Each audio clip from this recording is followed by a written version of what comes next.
ঈদুল আজহার নামাজ ও মুসল্লিদের ঈদ উদযাপন নির্বিঘ্ন করতে জাতীয় ঈদগাহ মাঠ ঘিরে কঠোর নিরাপত্তা বলয় গড়ে তোলা হয়েছে। আইন শৃঙ্খলা রক্ষাকারী বাহিনীর সদস্যরাও রয়েছেন তৎপর।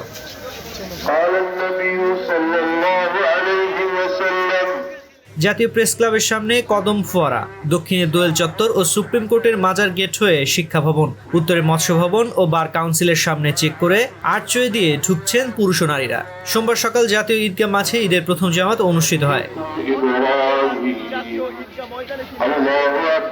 ঈদ জামায়াত ঘিরে চারপাশের প্রায় আধা কিলোমিটার এলাকা জুড়ে কয়েক স্তরের নিরাপত্তা বলয় তৈরি করা হয়েছে। পুরো এলাকায় বসানো হয়েছে গোপন অত্যাধুনিক মুভি ও সিসি ক্যামেরা, যা কন্ট্রোল রুম থেকে মনিটরিং করা হবে। পুলিশ, ডিবি পুলিশ ও র্যাব সহ অন্য গোয়েন্দা সংস্থাগুলো সম্মিলিতভাবে এবারের জাতীয় ঈদগাহ মাঠের নিরাপত্তা নিশ্চিত করছে। মাঠের আশপাশের রাস্তা এবং প্রতিটি উঁচু ভবনের ছাদে বসানো ওয়াচ টাওয়ার, যেখান থেকে শক্তিশালী বাইনোকুলার দিয়ে পুরো এলাকার উপর নজর রাখা হচ্ছে। এছাড়া ভিভিআইপি ও ভিআইপিদের গাড়ি পার্কিংয়ের জায়গায় বসানো হয়েছে অত্যাধুনিক গোপন মুভি ক্যামেরা।